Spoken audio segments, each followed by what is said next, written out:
Before we start today's pod, I'd like to share some exciting news. Since 2015, the Politics Girl Project has been creating pro-democracy commentary, explanations, and perspectives, and we're getting ready to grow the project. In the next few weeks, we will be launching Politics Girl Premium for people who want to join us in taking this next step. I'm so grateful for everyone's support over the years, and I'm really looking forward to making this an even bigger project. Stay tuned for what's next. And now, on to the show.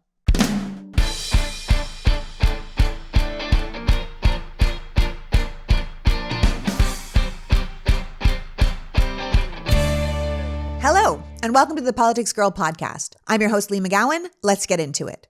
A couple of weeks ago, we did a podcast on Florida, on the chaos that Ron DeSantis is inflicting on his state, the rise of fascist governing, the increasing lack of transparency in the GOP-led governments, and on the attacks on private companies and private citizens who don't toe the party's line.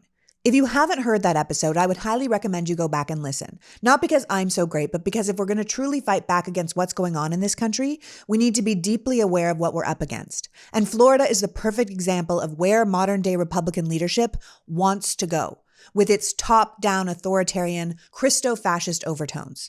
My goal is not to depress you, but to keep you informed so you can best decide the course of action that you will take to oppose these anti-American ideals.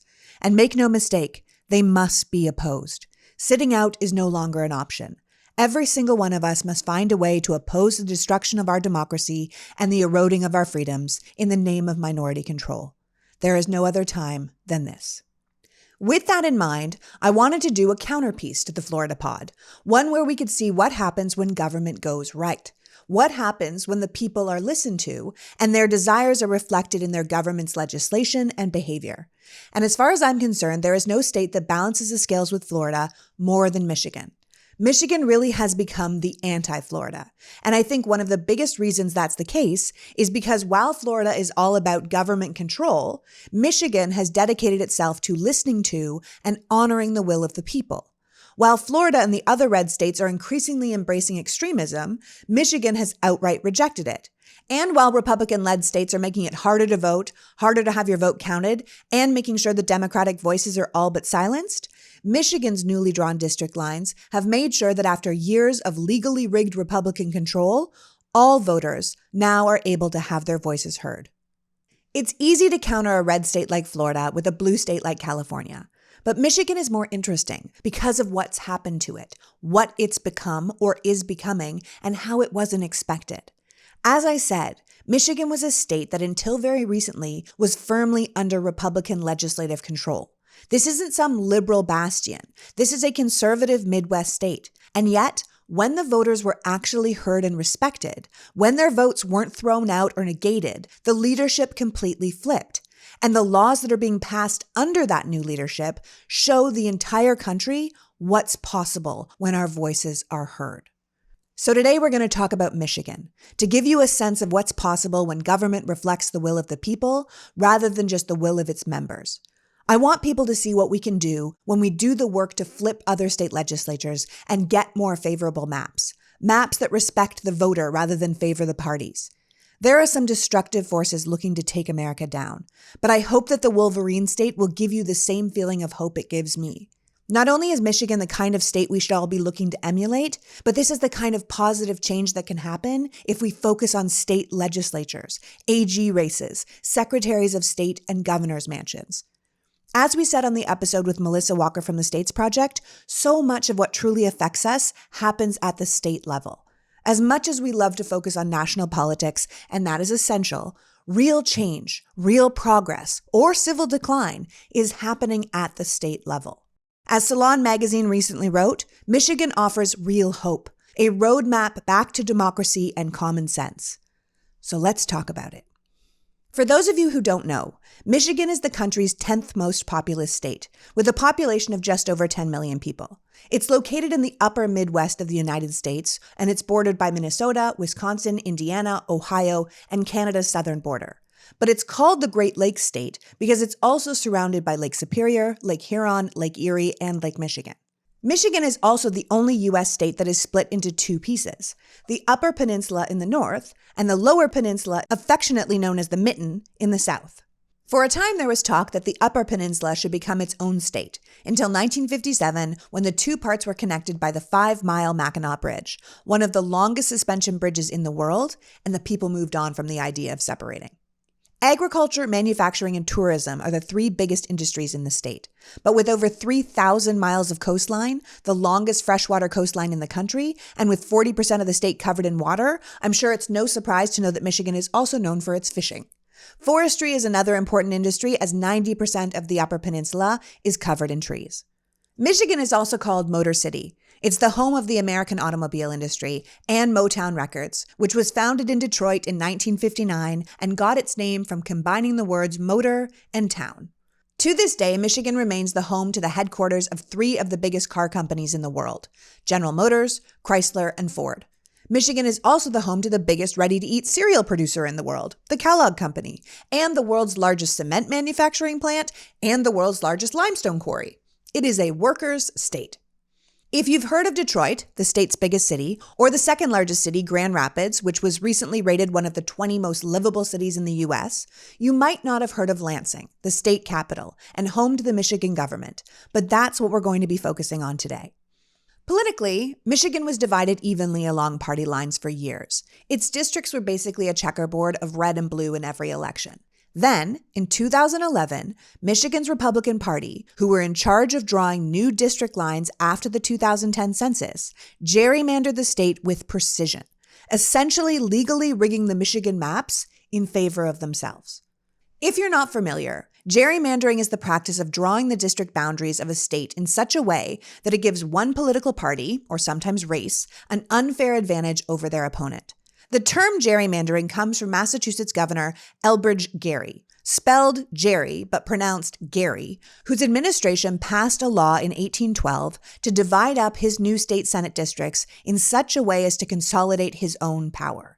He squished all the Federalist votes into a few districts as possible, giving his party, the Democratic Republicans, a disproportionate representation in the state. One district was so oddly shaped that people said it looked like a salamander, and a cartoonist for the Boston Gazette drew it out and called the animal a gerrymander, setting the name for this kind of behavior into America's cultural vernacular for all time. Gerrymandering essentially allows the politicians who draw the maps to pick their voters rather than having the voters pick their politicians. Every 10 years, after the census, the state maps are redrawn to account for population shifts.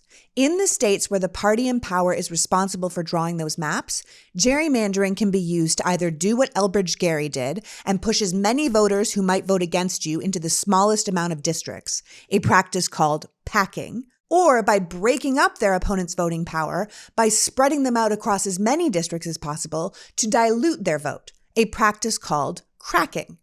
Either way, it gives the party in charge a competitive edge, and when it's used, it works exactly like it was intended, creating doctored maps that give widespread victories to the party who drew the maps rather than the party who actually got the most votes.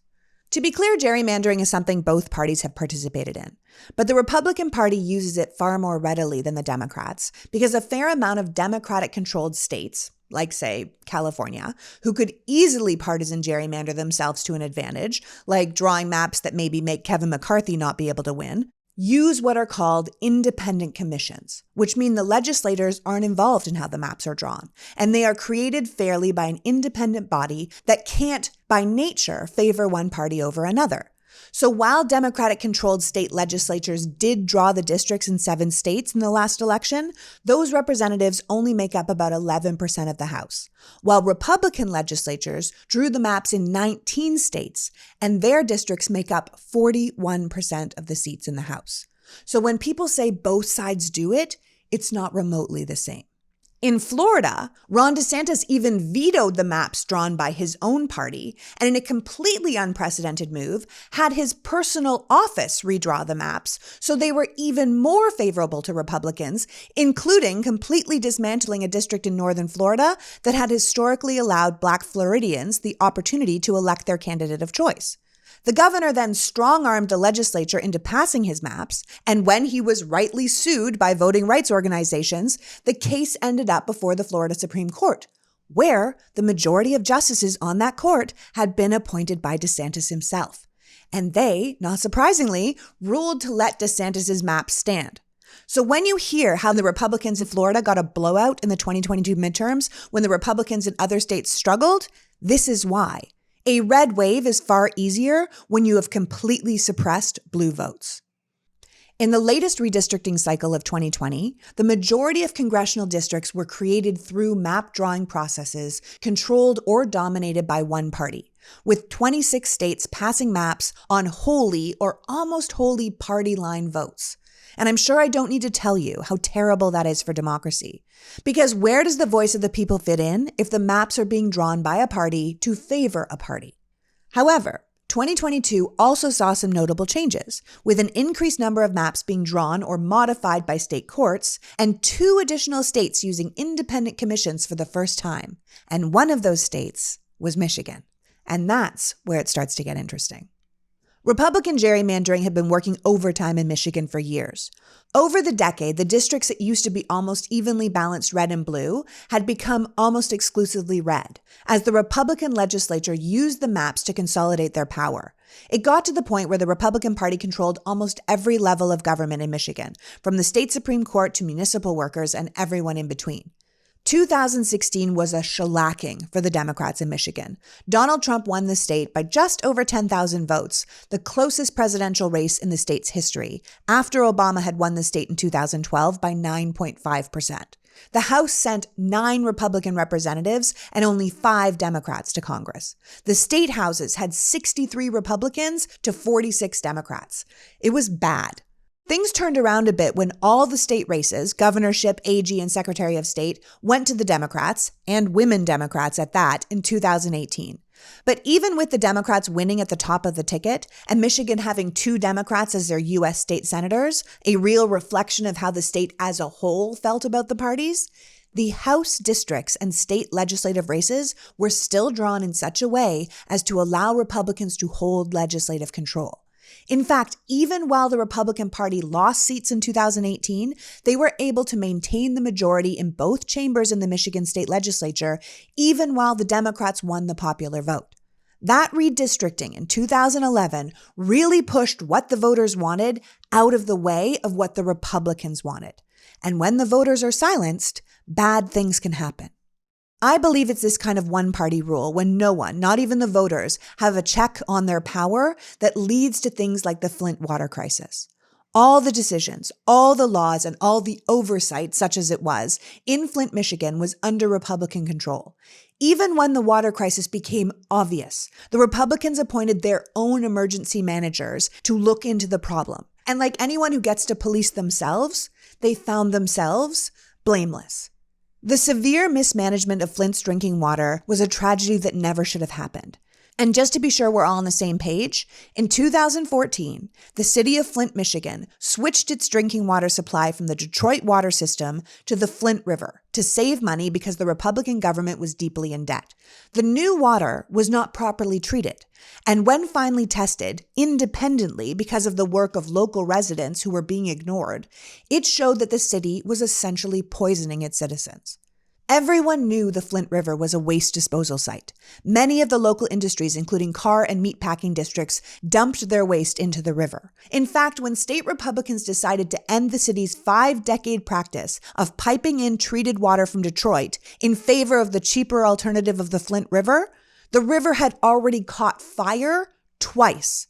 And although the water was known to be highly corrosive, Flint officials failed to treat it. So as the water traveled through the pipes, it leached lead out and piped that leaded water into thousands of homes. The residents tried to tell their elected official there was a problem, even going so far as to carry their water into city and state offices to show them what they were dealing with. But Republican officials continued to maintain that the water was safe. It wasn't until almost a year later when a group of researchers at Virginia Tech revealed the citywide lead levels had spiked more than 40%, and nearly 17% of samples were registering way higher than above the federal action level. In the end, almost 9,000 children have been supplied lead-contaminated water for 18 months, which according to the pediatrician is one of the most damning things you can do to a child in their entire life's course trajectory. Eventually, the Michigan Civil Rights Commission, a state-established body, concluded that poor government response was a result of systemic racism. So the combination of one-party rule, when that one party is the only check on itself, and that party also happens to be against environmental regulations and corporate regulations and lax on healthcare, and let's be honest, a little bit racist considering that Flint itself is a majority Black town, they basically poisoned an entire town and an entire generation of young people, and there was no one for them to answer to. The residents of Flint did eventually win a major civil settlement, but many are still waiting on both their payout and the long-term damage that may have been done to their health and their children's health. But there is understandably residual anger towards how an entire town could be poisoned and no one was held criminally accountable. And that's a worthy question. Who holds the people in charge accountable, especially when they're policing themselves? And how do you stop that when the people in power have rigged the game to make sure they stay in power? Which is why what happened between 2016 and 2018 in Michigan is so fascinating. As I said before, since the 2010 redistricting, Michigan had basically become a one-party state, with the Republicans all but gerrymandering the Democrats out of any real power. But after the 2016 election, a Michigan resident, a 26-year-old named Katie Fahey, found herself, like many of us, stunned by Donald Trump's victory. Now, Katie's not some diehard liberal. She's been quoted saying she hates politics, that she can't stand cable news, and that she refuses to identify with any particular party. But she did believe that things should change. So she dedicated her time and energy to launching and then leading a grassroots campaign to stop gerrymandering in Michigan. And spoiler alert, it worked. Here's the thing I want you to remember as you hear this story. Sometimes, often even, we cannot wait for the people in charge to do the right thing. As we can see from everything from our Supreme Court to the Flint water crisis, often the people in charge don't do the right thing. As Katie herself said, part of the problem is that we have everyone looking for a savior, whether that's an individual politician or a political party. So we are not working hard enough to make sure our voices stay at the table, and then we end up watching what's being done. At the end of the day, it often comes down to those of us who want to make a difference, working our asses off to make sure that difference happens. Katie went into the election in 2016 thinking, like many of us did, that Hillary Clinton was going to win. But when she didn't, Katie knew she was going to have to go home for the holidays and deal with a politically divided family. Like a lot of people in America, her family tried to steer clear of talking about politics, but her dad's veteran status meant patriotism in the Republican Party was a big part of their lives. So in an attempt to find something to discuss at the Thanksgiving dinner that wouldn't end up with everyone screaming at each other, she turned her attention to gerrymandering. She said she didn't want to talk about who everyone voted for, but she thought if she could talk about getting back to one person, one vote, that might be something that would appeal to everyone. As I said before, gerrymandering itself has been around for a long time, but with an increasingly extreme Republican Party who are clearly having trouble appealing to voters on the issues, in combination with new technologies and data harvesting, gerrymandering in America has been cranked up to an 11. So here was Katie preparing for her first post-Trump election dinner in one of the most gerrymandered states in America, trying to figure out something everyone could agree on. And she thought map fairness might be it. After all, leaked emails in Michigan had revealed Republicans boasting about packing the Dem garbage into select districts during their previous legislative district redrawing process. So prior to seeing her family, Katie posted a Facebook status that said, "I would like to take on gerrymandering in Michigan. If you're interested in doing this as well, please let me know." Smiley face. Within hours, she created a new Facebook group, and the Nonpartisan Voters Not Politicians, or VNP, was born. Over the next few months, and with the support of her family, the supporters and members of the Voters Not Politicians Facebook group strategized and bonded online. Katie said it helped to build her confidence to not have to meet anyone in person because she found it easier to be vulnerable behind a screen. But by March 2017, she and her fellow volunteers started holding actual meetings across the state to ask residents how they would like to see new redistricting work. Now, political insiders were unsurprisingly very dismissive of her plan. There is a way of doing things in politics, and this was not it. Katie was told it was crazy to be talking to people about ideas before they'd even changed the Constitution. But she said, isn't that how democracy is supposed to work? Aren't we supposed to talk to the people? And talk to the people she did. In fact, Katie was so good in front of people that Republicans started rumors that she was a paid actor, a plant supplied by the Democrats, that her Facebook origin story was a hoax. And I want you to know this happens all the time. You take someone who's a good leader, doing good things for the right reasons, and you undermine them by accusing them of being a paid shill. It also doesn't help that she was young and a woman, two things that people often dismiss outright. But in Katie's case, she really was just an active citizen who cared about her state and the state of her country, and she wanted to do something. Her goal was to end gerrymandering, but her strategy was far more populist. After 33 days of discussions, voters, not politicians, came up with a final proposal, which was the idea to take the power out of politicians' hands, starting with the 2021 redistricting, by creating a 13-person citizen committee composed of Republicans, Democrats, and unaffiliated people. But this idea was just the beginning. VNP had to get the proposal for this independent committee on the ballot as a constitutional amendment before the November 2018 midterms.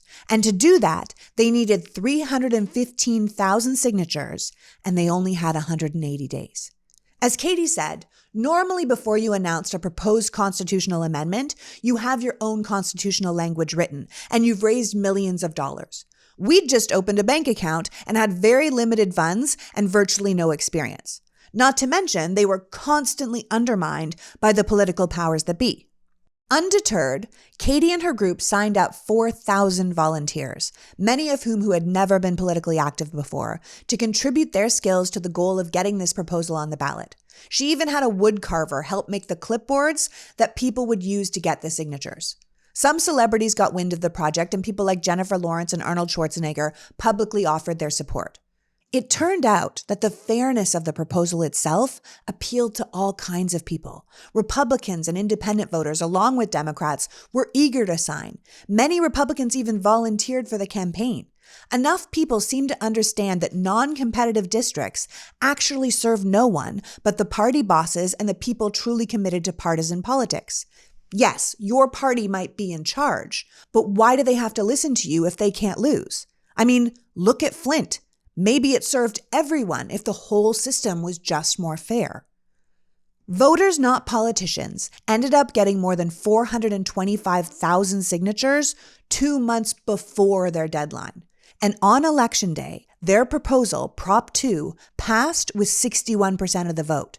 For the first time in Michigan's history, the Michigan Independent Citizens Redistricting Commission, or MICRC, would be in charge of redistricting and drawing fairer, more independent maps.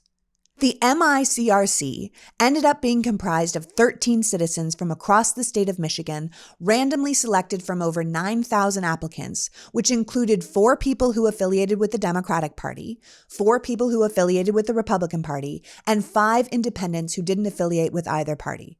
These 13 people would have exclusive authority to redistrict the state under Article 4, Section 6 of the Michigan Constitution. Katie said it perfectly. People don't realize their own power. A lot of people, especially women, were so reluctant to get involved. But after the campaign ended, about 17 of the volunteers ended up running for local office.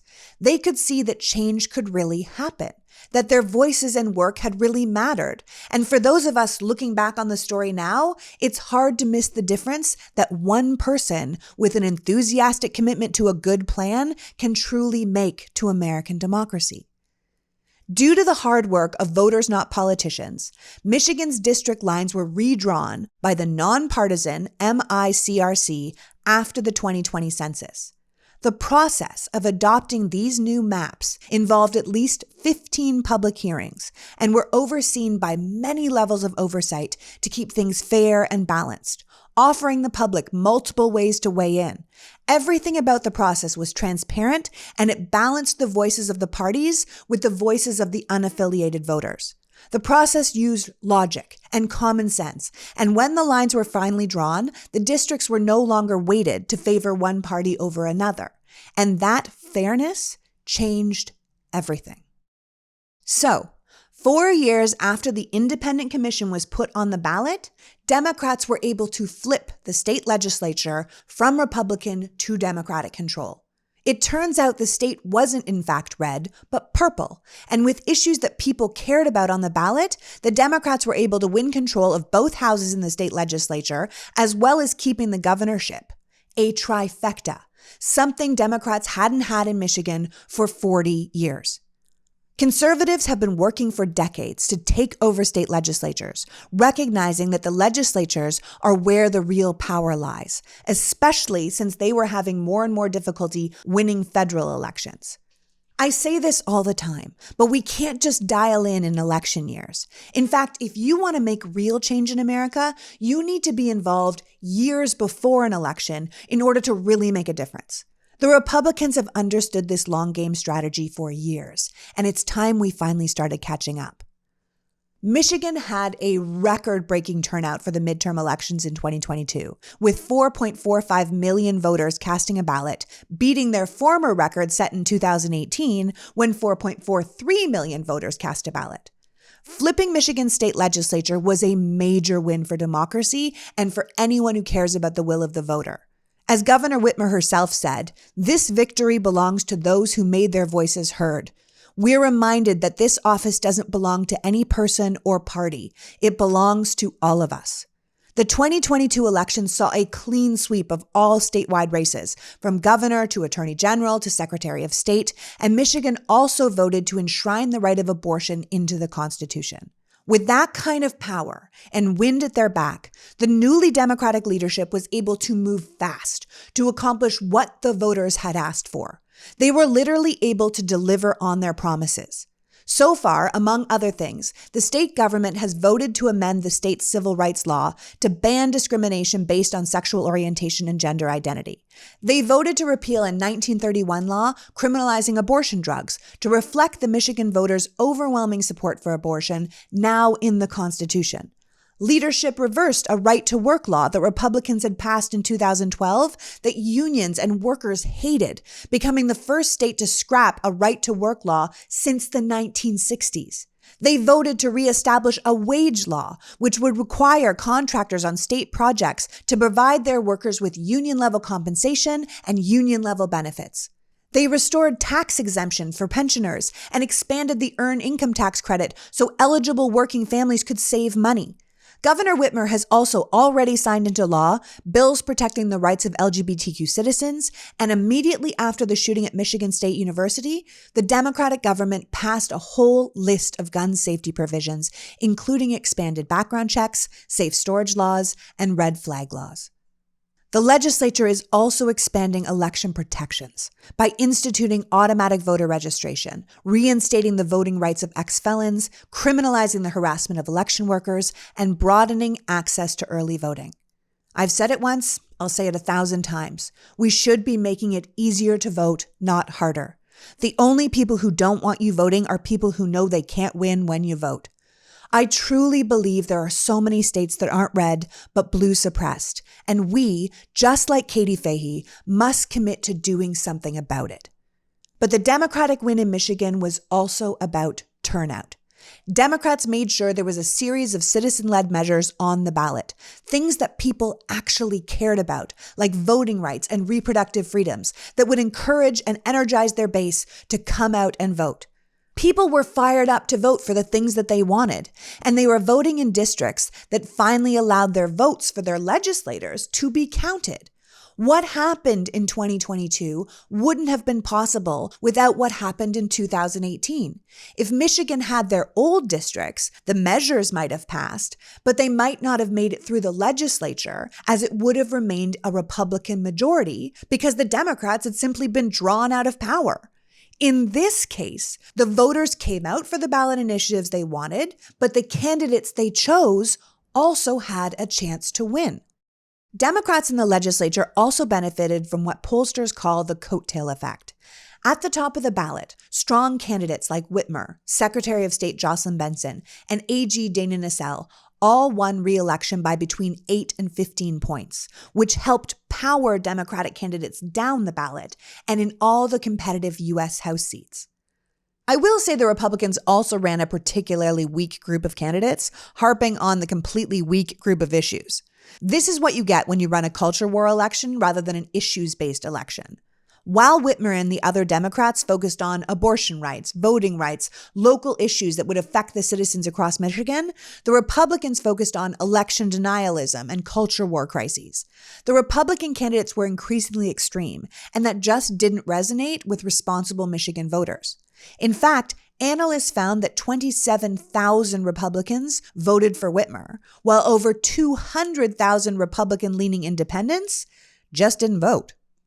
The Democrats had also worked hard to get new voters registered and to turn out young voters and to make sure they were talking about things that those people cared about.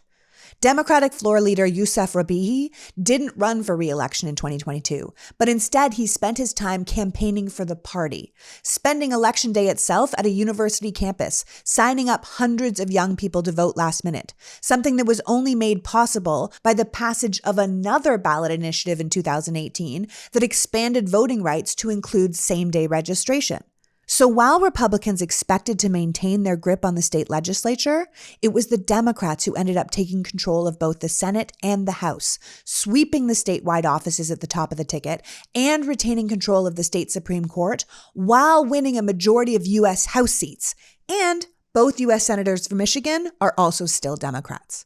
Now, to be clear, none of this makes Michigan a blue state or immune from extremism. It just means that the leadership finally represents the will of the voter. And with the Democrats in the majority, 56-54 in the House and 20-18 in the Senate, if they can keep their coalition together, which so far they've been able to, they can really deliver on their promises. Republicans are always telling us that government doesn't work. And then when they get into power, they make sure it doesn't. Michigan is showing us what it looks like when government does what it says it's going to do, when it answers to the will of the people it serves. As they wrote in Salon magazine, bad news never takes time off, so it's crucial to make full use of the silver linings that accompany the clouds. Michigan is that silver lining. One of the things the people of America keep telling us over and over again, despite the increasingly barbaric laws passing in red states across the country, is that the majority of us want abortion rights. Experts say it was abortion that drove women and young voters to the polls in 2022, and in ballot measures in places like Kansas and to the Supreme Court race in places like Wisconsin. When asked what single issue was motivating them to vote, 43% of respondents said abortion, which, for the record, topped inflation by 14 points. It's almost as if people can see that when the government feels they can strip the rights from half the population against the will of the majority of the country, it's no longer just an abortion issue or a woman's rights issue. It's a human rights issue. And if we're really being honest, abortion is also an economic issue. And it's not a huge stretch to think that once the government starts taking away established rights, they're not going to stop with just one group. Almost everyone is in danger of a government who oversteps like that, which is why it meant so much that Michigan Democrats ran so wholeheartedly to support abortion rights and the rights of the people. In fact, in her victory speech, Governor Whitmer wore a big gold pin on her fuchsia jacket that said, "Bans off our bodies." They aren't mincing words. They represent the rights of the people in Michigan, and they're winning because of it.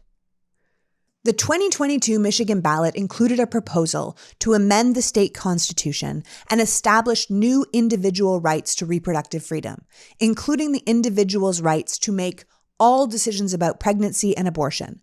The measure still allowed the state to regulate abortion in some cases, but it forbid prosecution of individuals exercising that established right. Compare that with, say, the newly proposed Republican bill in Missouri and Alabama, which would enable murder charges on anyone who got an abortion, provided an abortion, or helped someone acquire an abortion. Kansas, Georgia, Kentucky, South Carolina, and Oklahoma have bills that would allow those who had abortions to be imprisoned, with Kentucky and South Carolina considering the death penalty for those people. The death penalty for something that was legal a year ago. The Republicans are right off the rails with this, and they are so out of touch with the will of the people. And you can see that clearly reflected in Michigan. Here's a state where Republicans had complete control of the legislature in 2018. but voted in 2022 for a proposed constitutional amendment that establishes the right for a pregnant person to make and carry out all decisions about pregnancy, including prenatal care, childbirth, postpartum care, contraception, sterilization, abortion, miscarriage management, and infertility. And while the amendment allows the state to regulate abortion after fetal viability, it won't prohibit the procedure if it is deemed medically necessary to protect the patient's life or their physical and mental health. I feel like I should point out here that no matter what the Republicans and the far-right activists say, no one has ever been pushing for completely unregulated abortion. Roe was already a compromise. No one is out here begging for some willy-nilly abortion-on-demand thoughtless bullshit that the Republicans keep trying to pin on abortion rights activists. People simply want to have the right to make decisions about their own healthcare and well-being in a reasonable way that coincides with our doctor's advice.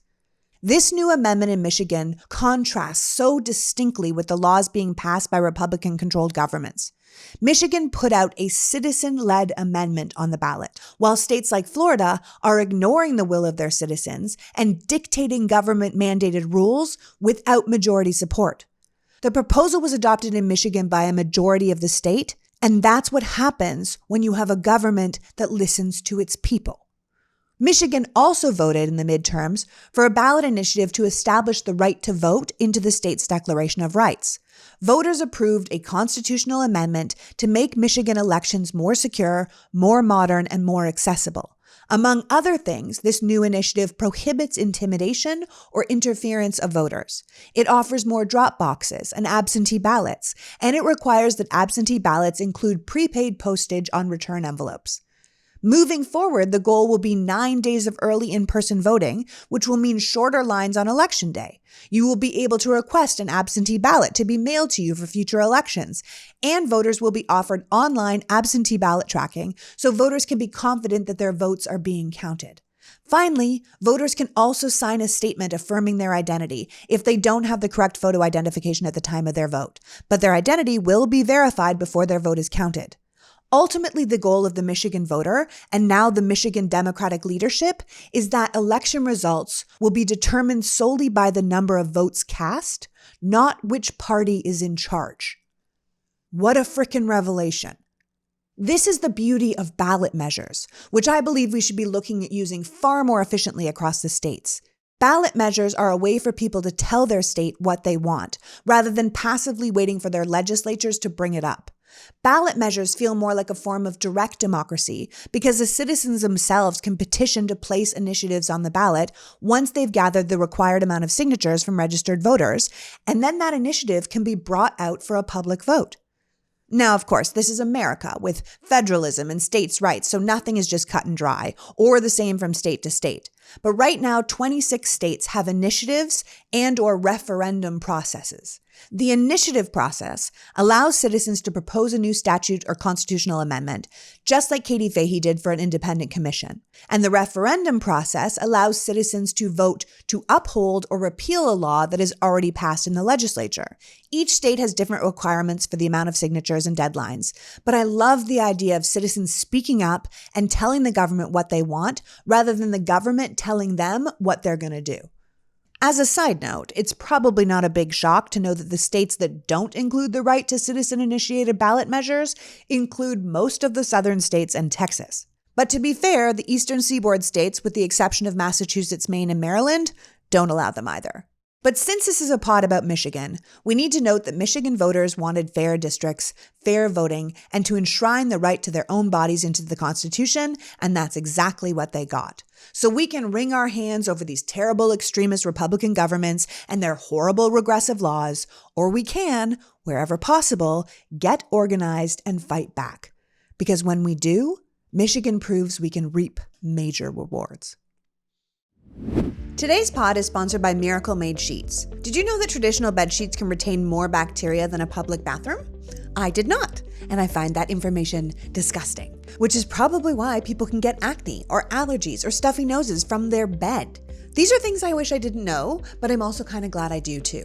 This is why Miracle Made created a whole line of self-cleaning, eco-friendly bedding, such as sheets, pillowcases, comforters, because they prevent 99% of bacteria. Miracle Made sheets are infused with silver that prevents up to 99.7% of bacterial growth, meaning these sheets stay cleaner and fresher 3 times longer than other sheets. Plus, Miracle sheets are incredibly comfortable and feel nice, if not nicer, than some of the bed sheets used in 5-star hotels. In fact, Miracle is so confident in their product that you have 30 days for a full money-back guarantee. We got our sheets, we did not send them back. If you are not 100% satisfied for any reason, you'll get a full refund, but I don't think you'll need it.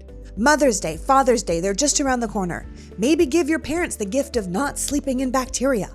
It's a perfect way to give someone you love a gift of a healthier, more luxurious sleep. And right now, when you use the promo code PoliticsGirl at checkout, you will save over 40% and get 3 free towels with your purchase. So go to trymiracle.com/politicsgirl and use the code PoliticsGirl to claim your 3-piece towel set. Again, that is miracle.com/politicsgirl to treat yourself or someone else to clean, gorgeous sheets and get 40% off. I mean, how can you go wrong? I'm so excited to talk to you about my new sponsor, Manakora Honey. Did you know that the best tasting honey on the planet comes from New Zealand? They're like the bee colony superstars of the world. In the remote forests of New Zealand, there's a specific group of bees who feed on the nectar of the manuka tree, making a super honey that's unlike anything I've ever seen or tasted before. Manakora has mastered the art of beekeeping. Their founder's story is incredible, but the abridged version is that the man is blind and that he perfected the art of beekeeping using his other senses. Manakora has found a way to be environmental for the bees, to produce the honey in a very specific way, and to take the time to harvest and produce it so they don't have to heat treat it, with the result being what they call super honey, unique with antibacterial, antioxidants, and a flavor you've never tried before. My family is deeply into honey, and we have absolutely loved trying all the different kinds that come from Manakora. Every batch of Manakora is 100% traceable with a unique QR code on every jar, so you can verify its potency, its purity, and even learn about the specific beekeeper that harvested your honey. You can eat it straight from the spoon or add it to coffee, tea, pancakes, yogurt, salad dressing, whatever. It has a creamy caramel texture that I think you will find is unlike any other honey you've tried before. Manakora honey is available in a range of easy-to-use formats, including squeeze bottles and compostable honey sticks. So you can eat it straight or you can add it to your favorite food or drink. If you head to manakora.com/politicsgirl or use the code PoliticsGirl, you will automatically get a free pack of honey sticks, a $15 value with your order. That's manukora.com/politicsgirl or use the code PoliticsGirl to get a free pack of compostable honey sticks. You haven't tasted or seen honey like this before, so indulge and try some honey with superpowers from Manakora. Mother's Day is just around the corner, and what do moms love more than pictures of their kids or keeping up with their kids' lives? Aura frames are digital picture frames that bring all your photos and videos together in one stunning display. And the coolest thing is you can upload unlimited photos and videos from anywhere in the world using their app and Wi-Fi with no fees. You can even preload the frame with personalized messages and meaningful memories that will appear as soon as the recipient plugs them in. People often don't keep up with their printing or their framing, or they start getting too many photos and things become really cluttered. Aura helps you stay up to date with your pictures as well as connected with your family and friends who live far away. Our family will be giving Aura frames for gifts this year for Mother's and Father's Day, so I'll let you know how it goes. Apparently, this is even good for family members who are not so tech savvy, so that would be me and my dad, and I will let you know how that goes too. Right now, Aura has a great deal for Mother's Day. Listeners can save on the perfect gift by visiting auraframes.com. That's AURA frames.com and use the code PoliticsGirl to get up to $30 off plus free shipping on their best-selling frames. This deal ends May 14th, so you don't want to wait. Terms and conditions apply. Finally, today's podcast is brought to you by Dave. Dave is a banking app that has no interest, no late fees, and no credit check. A lot of us are living paycheck to paycheck, are struggling to make ends meet. And Dave understands that can be incredibly stressful, especially when an unexpected expense comes up. Dave has created an app where you can get your money sooner, so you don't have to worry if you don't have enough money to make it through the week. When you get into a pinch, Dave will help you with something called extra cash. If you find yourself with an unknown expense, Dave will give you the financial relief you need. They say, think of it as getting a helping hand from a future you. To try it out, download the Dave app from the App Store right now or go to dave.com/politicsgirl. That's DAVE.com/politicsgirl and sign up for an extra cash account and get up to $500 instantly. For terms and conditions, go to dave.com/legal. Instant transfer fees apply. Banking services provided by Evolve Bank and Trust, member of the FDIC. And now, back to Michigan. One of the many things we can learn from Michigan, aside from abortion being a winning issue, is that it's quite clear that Democrats across the country should be working to expand voting rights ahead of the 2024 presidential election. The new chair of the Senate's Election and Ethics Committee in Michigan said that Michigan lawmakers are currently engaged in a very hard reset after repeated attempts by the Republicans, when they were in charge, to pass expanded voting restrictions and find a way to get around the governor's veto. So the new Democratic leadership has prioritized passing legislation to implement the voter protections the voters asked for in their new constitutional amendment. Michigan Secretary of State Jocelyn Benson and the Democratic legislators recently announced a package of voting-related priorities ranging from making it a crime to spread election misinformation or harass and threaten election workers, to banning the practice of paying petition gatherers per signature because it provides incentive for fraud, to tapping into the Michigan budget surplus to help local jurisdictions carry out elections in a more efficient way. These kind of changes aren't easy, but in many places they are possible. And shoring up our voting rights means making sure our voices will be heard and registered the next time we cast a ballot. Just look around the country. One party is attempting to make voting easier, trying to make your civic duty less of a hassle, working to make sure all voices are heard, while the other party is working overtime to make sure less people can vote, trying to make it harder for people to get to the polls and harder for your vote to be counted. That alone should give you a sense of how the parties feel about the will of the people. Where Republicans are in charge, they are proposing law after law to restrict or intimidate voters. In Texas and Florida, the Republican-controlled legislatures have passed sweeping voter restrictions, with new proposals focusing on supposed election crimes. Texas has given additional enforcement powers to the state attorney general, himself a criminal, and to newly minted election marshals that they've put in charge. And I don't think I need to tell you how dangerous that is in a state that is so divided and so armed. But voter suppression isn't just happening at the state level. The Republicans voted as a bloc to stop the passage of the Voter Protection Act at the federal level, and with the filibuster in place, even the Democratic majority couldn't secure our rights. People like to say that the Democrats failed to protect voting rights while they controlled both chambers of Congress, but saying that fails to acknowledge that the system itself made that an impossible task. The Democratic senators already represent 40 million more people than the Republican senators, but without 10 Republican senators who were willing to vote with them for voter protections, something that doesn't benefit their party, that was never going to happen. The Democrats didn't fail. The system failed. So we can't pass sweeping federal voting right legislation that shores up our vote and gets dark money out of politics and makes gerrymandering illegal without the majority of Congress, a suspended filibuster, and a president willing to sign the bill. The Republicans are never going to help with that.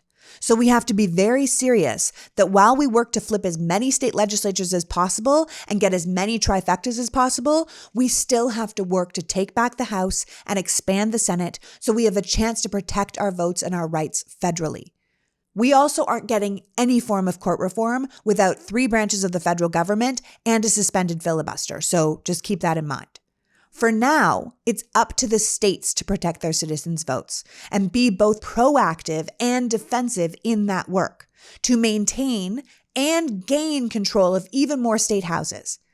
As I said before, we have started from behind, but it's time we caught up. One of the biggest ways we can catch up and expand our powers in state legislatures is to appeal to the youth vote. And again, Michigan is the success story we all need to be looking to. In 2022, young people in Michigan voted at a higher rate than young people in any other state. According to the Center for Information and Research on Civic Learning and Engagement at Tufts University, 37% of young voters in Michigan, those aged 18 to 29, turned out to vote, while the national average for youth voting was around 23%. Michigan was also one of the 4 states that had a higher youth turnout in the midterms of 2022 than the midterms of 2018. And according to that same report, young people were also the top age group, saying abortion was the issue that most influenced their vote. Michigan Secretary of State Jocelyn Benson, who incidentally will be on this pod in the next month, has noticed this phenomenon and is working with her administration to improve voting education for students at colleges and universities throughout the state. Benson said, "We continue working with the Michigan colleges and universities and their local clerks to ensure young citizens can conveniently cast their ballot and know how to do so." She said, "I'm thrilled to see that there's data recognizing the impact of this work. A strong democracy requires informed and engaged citizens. Michigan is leading the way to ensure our youngest voters are active participants in determining our future." In fact, it was the same day in automatic voter registration, along with the no-excuse absentee voting, that helped many more young people in Michigan vote for the first time in the 2022 election.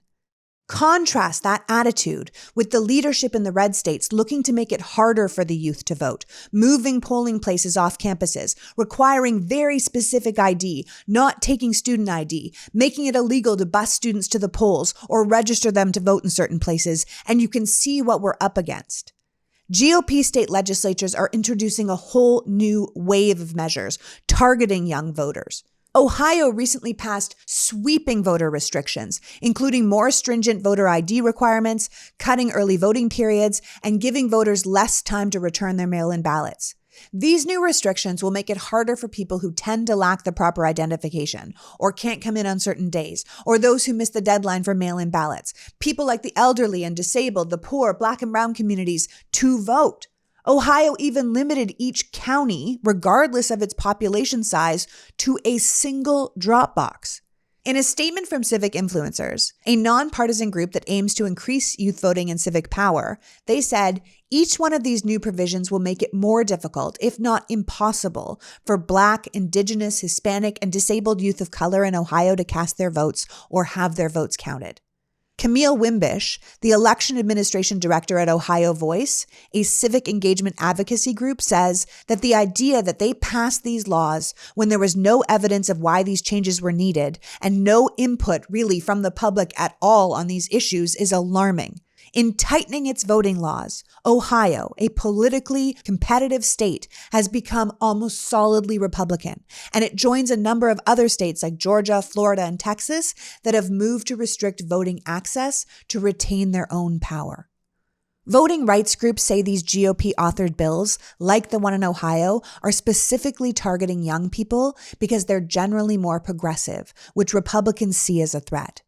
And even if certain state proposals to restrict voting fail, it's likely that the Republicans are simply testing the waters, and we will see the same legislation resubmitted and potentially passed in the future. As Chad Dunn, the co-founder and legal director of the UCLA Voting Rights Project, told the New York Times, "When these ideas are first floated, people are aghast. And then 6, 8, 10 years later, we see these terrible ideas become the law." That is what we're seeing in many Republican-controlled states right now. These restrictive bills are also being introduced and passed as many conservative pundits and lawmakers are floating the idea of raising the voting age to 21 as a response to Gen Z's overwhelming support for Democrats. Again, what Republicans don't understand is that it's not Democrats the youth are supporting, it's freedom and human rights. This is the most educated, most critically thinking, most self-aware generation in American history. They're not stupid. They can see far more clearly what many of us who have voted our whole lives and still think America has 2 reasonable parties can't see. And that's that one party in America is fundamentally acting to curtail their freedom. That the Republican Party has got a fast pass to authoritarianism and Christian nationalism, and they want nothing to do with it. Fox host Jesse Waters recently told viewers that the youth of America have been brainwashed. In a misogynistic and weirdly anti-teacher rant, he said, "A lot of these single women who vote for Democrats are teaching our younger generation in schools and polluting their minds. And then these kids grow up and they vote for leftists." This from the guy who thought it was romantic to secretly let the air out of his intern's tires so she had to accept a ride home from him in a dark parking lot. Perhaps Knowing that, we shouldn't assume that Jesse really understands what motivates young people, and he should stay in his lane.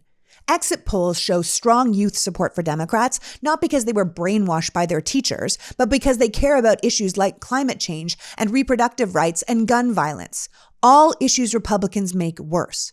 Which is why voters aged 18 to 24 voted 61% for Democrats, and voters aged 25 to 29 voted 65% for Democrats.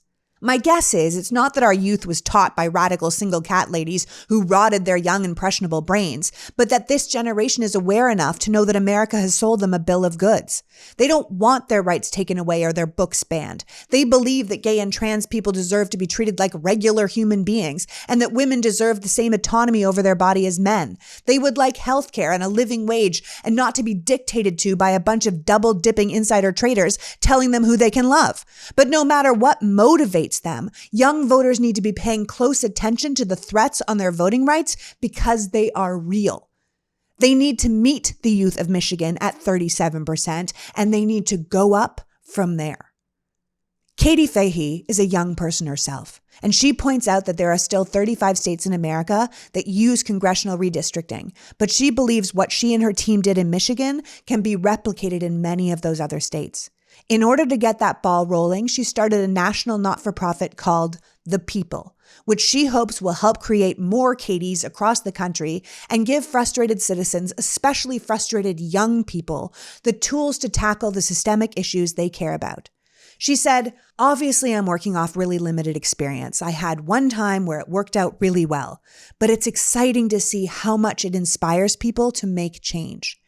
And that's the thing. I think the political machine has forgotten about the people, and I think the people have forgotten about their power within the political machine.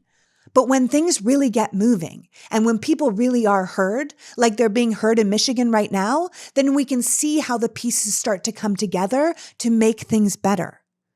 As one of Katie's new investors said, we chose to invest in the people because we have a crisis of trust in America with a disengaged and disempowered constituents, and this is an innovative plan to combat that.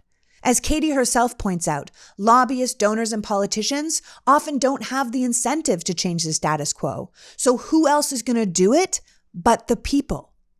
Politics in many ways is an industry. There are vendors and consultants and marketers and funding groups that work together to get people into office and then hope to have their favors granted and their bills passed. It's rare that public policy is driven by what the actual people want, which is why government approval ratings are so low, or governments just ignore the will of the voter completely. But then you look at a state like Michigan, where not only are the citizens putting things they want on the ballot, but their representatives are responding to the things they want in the legislature. And you can see how, with the right amount of effort, things really could be different in this country. While states like Florida continue their top-down government control, dictating to the people increasingly extreme laws from on high, stripping their citizens of many of their basic rights and freedoms, Michigan is using a people-up approach, listening to the voters and passing laws that protect their rights and freedoms and reflect their will across the state. As Katie said, I don't want to paint politicians and others as bad guys. They clearly have a model that looks after their institution. But the problem is, when you have the majority of the people demanding something, you shouldn't get in the way of that. You're there to serve them. And if they don't, then it should be okay for citizens to make the change themselves. Michigan proves that can really happen. Ultimately, the trust in American institutions is at an all-time low. We feel cynical and despondent. It's clearly not working. And we either have to figure out a better way to do this in order to hold people accountable and rebuild our trust in democracy, or this country is going to end up going in another direction. And none of those alternatives are good. As Winston Churchill said, democracy is the absolute worst form of government, except for all the other forms that have been tried. So messy as it is, we really should try and hold on to it. I'll leave you with this. There's a story often told that upon exiting the Constitutional Convention, Benjamin Franklin was approached by a group of citizens asking what sort of government the delegates had created. His answer was, "A republic, if you can keep it." His brief response shouldn't devalue the essentialness of those words. Democratic republics are not just founded on the consent of the people, they're also dependent on the active and informed involvement of those same people for its continued good health. Our democracy requires constant attention and devotion of all of its citizens to remain a force for good. Florida shows us what happens when the people are left out of the decisions, and Michigan shows us what happens when the people are dealt back in. So that's it. I don't care if you've always been a Republican. This is no longer a choice between conservatism and liberalism. This is the choice between a government that listens to its voters and a government that ignores them. This is the difference between respecting the will of the people and dictating the will of the government. In some cases, this is the difference between life and death. There is only one party right now that still believes in democracy, and they show us that in the laws they pass to protect our votes and our voice. No matter where you stand politically or what state you reside in geographically, that is the party you should be supporting if you want your voice to continue to be heard. It doesn't matter who you are. Every single person can help. Every single one of us can make a difference in deciding which way this country goes. And every single one of us should want it to go the way of Michigan. I want to thank you for joining me today and for caring enough about democracy to be here. Now go out and make the world a better place. Until next week, PG out. The Politics Girl podcast is written and performed by me, Lee McGowan, in partnership with the Midas Media Network, and produced and edited by Happy Warrior Entertainment. All rights reserved.